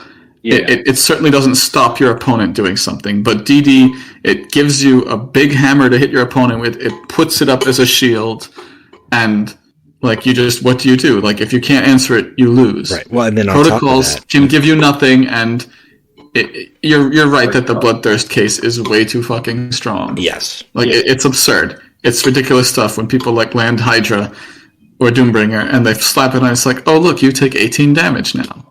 Surprise! You've lost the game. That's a pain in the fucking ass. Yeah. It's also funny because it can put so many buffs. It pushes like the logos off where you can't see. So I've had a lot of people like not realize that it also got Survivor 1 and take really bad trades into it, and then it's still alive. I think my best roll was Protocols and DD are in 2 completely different leagues. Well, because the thing with DD too, like you said, like it protects you. You got something to swing that they've got to answer, but then also, even if they do, you can DD the following turn, and you're right back in the same state. Whereas Forbidden Protocols, it's like it's a one and done. Yeah, Forbidden Protocols, at least you need a body first. Like, if Desperate Defense only worked by giving your 2 troops on your board front line, it would be garbage for starters. Well, it shouldn't cost 10 for that. Yeah, it would, at this cost, it would be garbage. But then it would at least be a combo. You would at least need something to begin with. If it just put in 2 tokens that are like if it was just a natural evolution of like las rifle section and ground defense or whatever, and it gave you like 2 like put in play 2 6/8s with frontline or some shit, like that would be playable and solid, but not like something to build a whole deck around to win. Yeah. Yeah. I agree. I still am. am going to campaign for them to switch Legion's Pride with Desperate Defense. I think you'll make everybody happy, including Iron Hands players. Oh yeah. Oh, Mordem will get so upset. What are you talking about? He'll be the happiest. All 3 Iron Hands warriors mains in the world will cry out tears of joy. Yeah. For about 4 minutes before they then never use the card anyways. The Iron Hands deck will suddenly have a new, archetype build that they can use. But I don't know. Besides losing? I don't know if we'll ever... Wait a minute. The Storm's always been a strong archetype, though. If you raise it. We'll raise the Bloody Storm. Raise the Storm. Until you fight. No, I mean, I do agree with you that if they swapped it, it'd be cool, but I feel like that would just kind of like hamstring so many, like all these neutral DD decks, people would get pissed. Like, I feel like I'm alone in this, but I'm still pissed about what they did to Terra Technica because of what it did to that one cool Target deck that like 2 people were running. It was like Yarawicho and like 2 other guys, but it was such a cool deck to me, and I wanted to play it, and like I just got my copies of Hera Technica now, and I can't because they changed it. I complained about that change, not for the same reason, simply because that means in the long run, our wins in events, the card we win, can just completely change its playstyle. Not even a nerf or a buff, but this is a different card.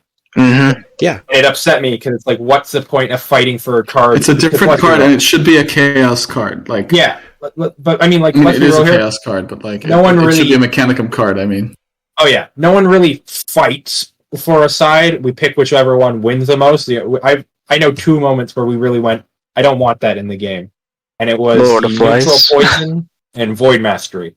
Oh, you can't forget Ass Attempt, though. Nobody wanted Ass Attempt. Everyone went for Apotheosis just because Ass Attempt would have been so game-warping. Yes. So yeah, I wasn't there for that, but that was the 3rd one. I couldn't believe if we were to get one of those and then they were just to completely rework the card, how people would react. It's not even... I mean, this is why they can't change Desolated Ground. Yeah, because with Hera, they could. Well, they can, but like... Yeah, just make it 5 energy. Boom, fair. Just make it Saboteur Squad effect. You just, do maintenance more. Oh, no, they nerfed Saboteur to the ground, man. So brought it out back. So bad. They took it to the woodshed. Saboteur Squad is especially... It's bad against everything but Canis. Yeah. Because you can just trade the thing that they gave maintenance to. It's 1 turn of maintenance instead of forever maintenance. So bad. Like, Possessed is a better way to deal with the troop. I mean, at least you're doing damage. Like, they lose 1 energy. I miss the days. If Saboteur Squad was -2 energy, you could actually see it used. I mean, if Saboteur Squad was a 4/4 with its current effect, I think it would be playable. Yeah. Mm-hmm. Yeah, for the stats that it is low statted for its cost. For sure. Yeah. Oh, definitely. It's just a 3/3 with an effect that, like, your opponent plays 1 off curve for 1 turn unless you put it something that can't attack. Well, and it also doesn't do anything if they don't have any troops. Yeah, exactly. Yeah, I mean, I will say that in the Canis matchup, it's kind of awesome because it means they will never hit 10 energy until you break that shoulder or arm or whatever you put it on. Mm-hmm. Hopefully you put it on a shoulder because they can break their own arms after long enough. Like advice is Canis, if you need to, you can shatter your own arms. You don't need them. I knew Juan would get a laugh at it. It's like those kids that break stuff for attention. Except Canis needs to do it as a life or death scenario. Yeah, that's for sure. Poor Canis. So I mean, not poor Canis, he's broken, but poor Canis. I'm sorry, did you say poor Canis? Poor Canis. Poor Canis. I said broken. Poor Canis, because he's broken, but listen, I have a lisp, I'm aware of that. I'm also Canadian, so just blame Canada. End of sentence. Well, dang, poor Canis. Poor Canis. Translating into the hour and 35 mark, we usually talk about what you guys want to find out from the players. What do you guys do when you're not playing Legions? What are your interests? What other things do you do? So we'll start with Diamond. You should just play other games or read manga, watch anime, like the Weeb I am. What anime are you deep in? Are you balls deep in? You don't understand. Scuff's been watching anime since before you've been in diapers. He knows it all. I've been watching anime for a few years. I mean, let me see my list. There's a site for that. Demon Slayer, Black Clover, Shield Hero. Oh, so the basic ones. Yeah, the ones everyone's heard the title of. Eight other ones. Like, those are some of my favorites. All right. How about you, Gmat? Is nice. I mean, obviously, I'm a big fan of like the tabletop Warhammer, so my Death Guard army and Warhammer Underworlds I really enjoy. But other hobbies are Taekwondo and running, a little bit of writing, and WoW Classic. You say WoW? Yeah, WoW Classic. I've been on it. Burning Crusade launches in 3 days. I was going to say, one of my Warlock's best class. Every day, the update. All right. WoW Classic's fun. How about you, Juan? I'm a college kid, takes up almost all my time, but I'm out for summer now, and so when I'm not playing Legions, I'm usually either working or playing Team Fortress 2. Hey, that's a good one. How many hats you own, Juan? Huh? My backpack is worth about $500. Damn, those rookie numbers. Yeah, I know. Gotta get those way up. Pump the numbers. Juice them boys. Hey, college takes up all my money, man. What can I say? That's true. What? Hey, I'm curious with college. Were you totally off campus this last year? Were you doing? Yes, online? this entire last year was all from the comfort of my own house, just through Zoom calls, or sometimes not even that. So you missed out. You missed out on the dorm experience and the commissary. Yes, I did. You missed out on the co-ed experience. Indeed. Juan. To an extent, I'm grateful because that's not cheap. But at the same time, being able to move out, be my own independent man, that's, independent man who don't need no family. But Juan, Doles would miss you. Dream. He can live without me. I thought you and Doles were sharing a home, yeah. You guys perfect, like the Odd Couple. It's Juan and Doles. Yeah, this is completely true. And any Doles will never admit it, but he loves me. I want to see that meme. I want to see the Odd Couple meme with Juan and Doles. Oh boy! Which one of you is the messy one, and which one of you is the anal retentive one? People what retentive?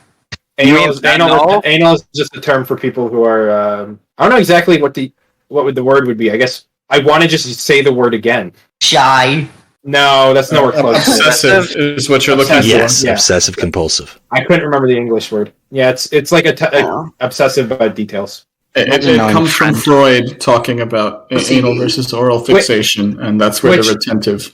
I would love to talk about Freud on a podcast that isn't about HHL, because that guy was crazy. That guy was absurd. I loved him so much because he's a lunatic. Sometimes a cigar is just a cigar, guys. Sometimes you just do cocaine. You give children cocaine because it's good for them, says Freud. Listen. Mental health. What do you say about cigars?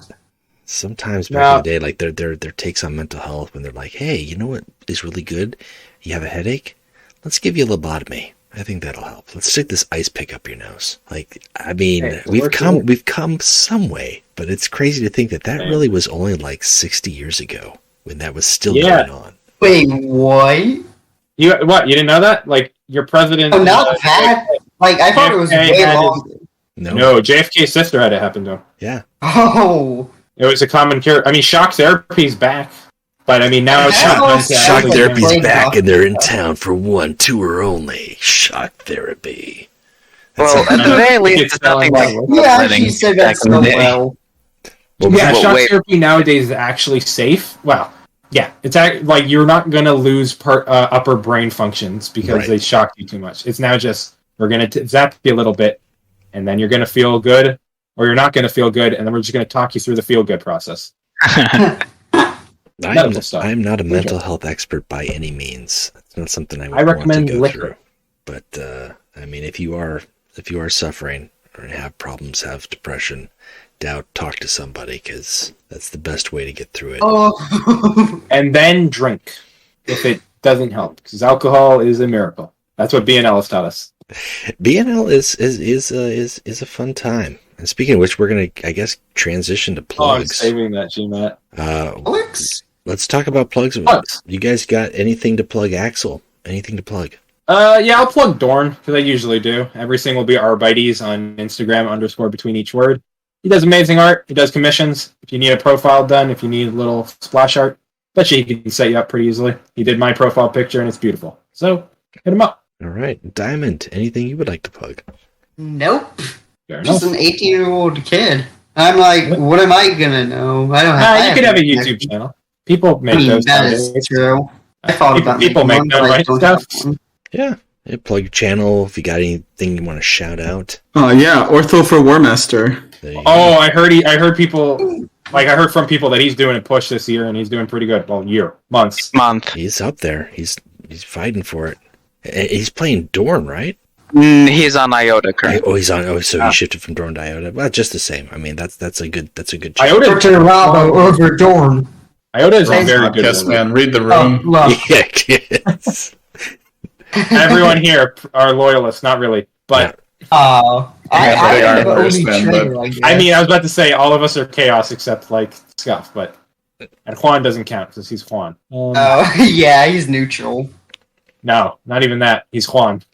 Yeah, he's on another plane of existence. Me and Juan are mortal enemies, simply because I said we are, right? Several times before. Right, Juan? You've only said this once. Yeah, I've only just said this just now.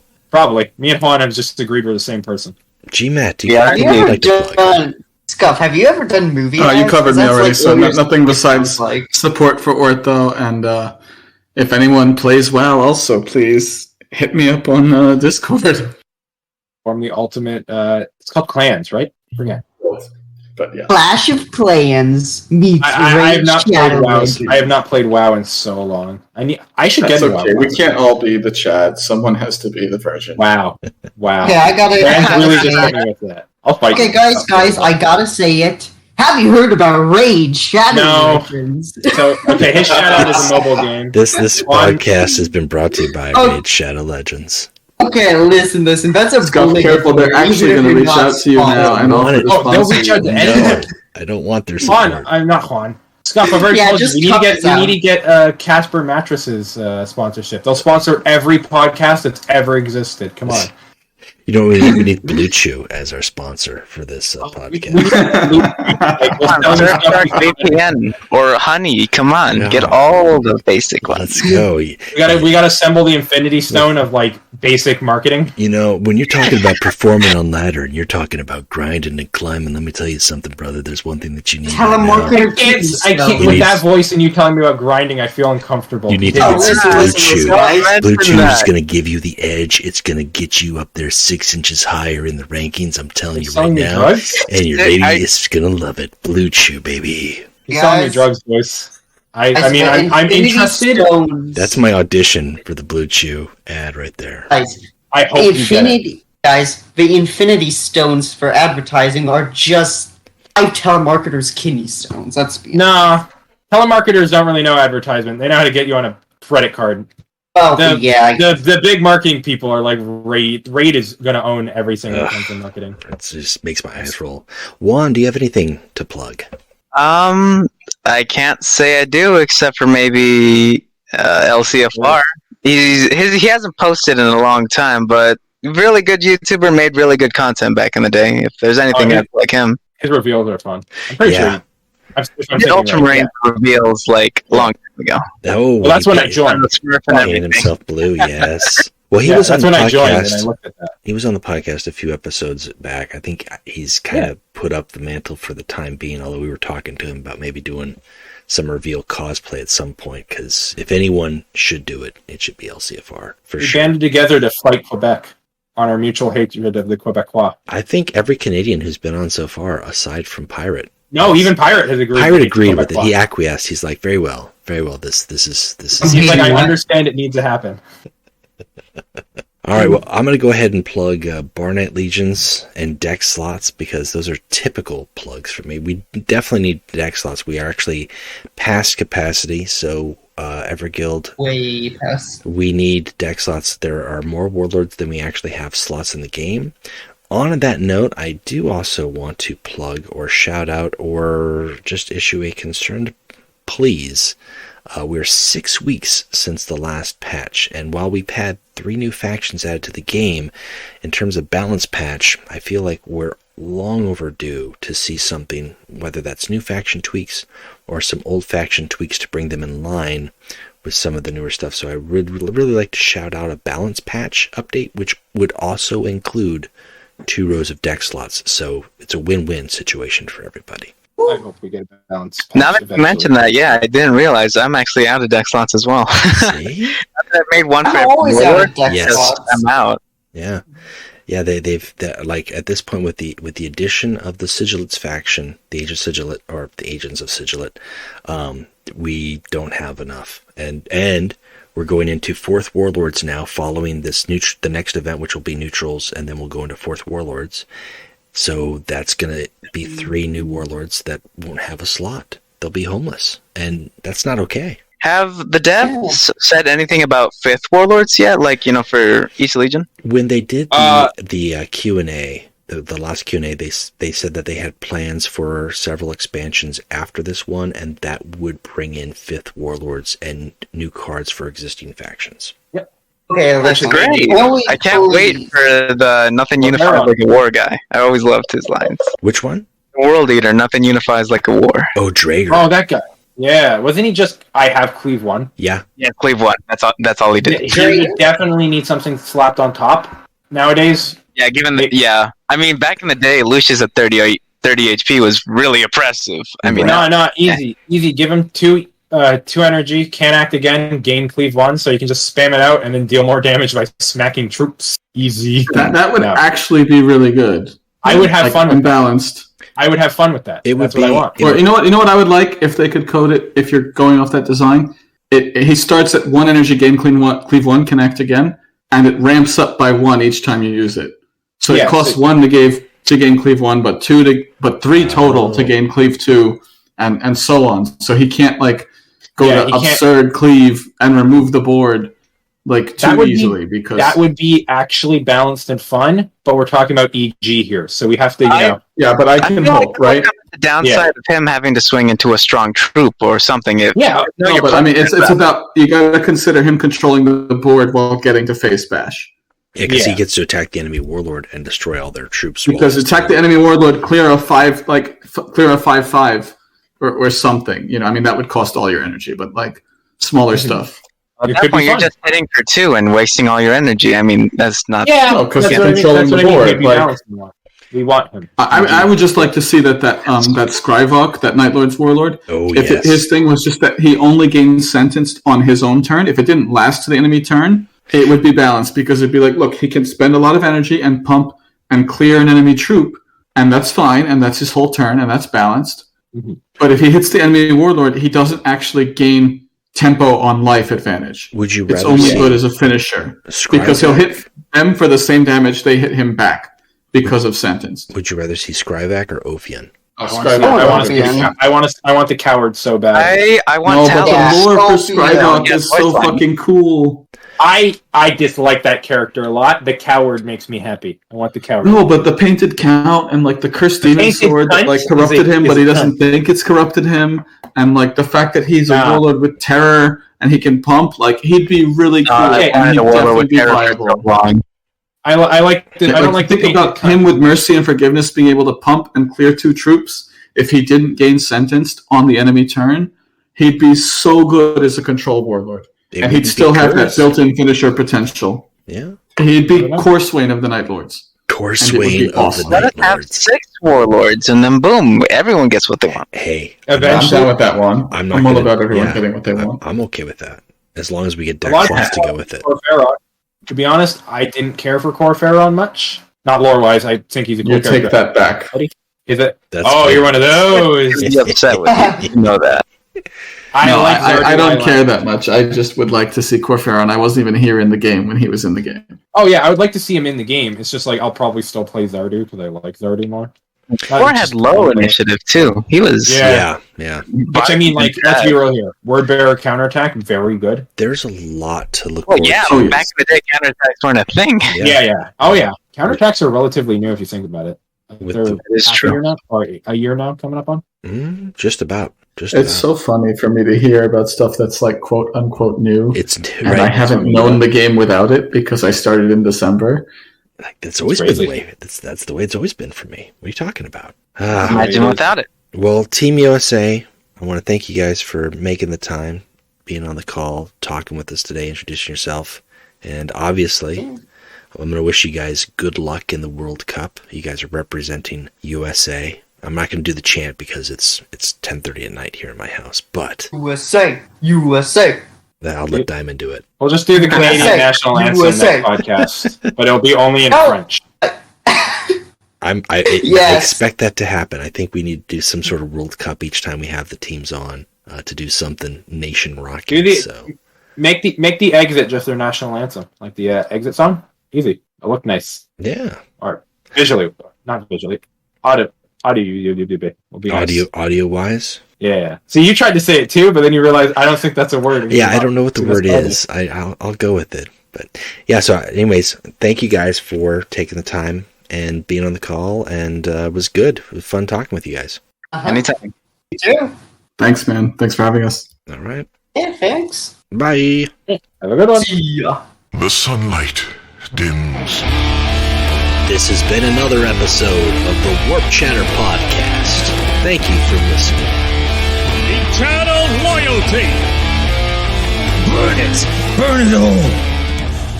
Well executed.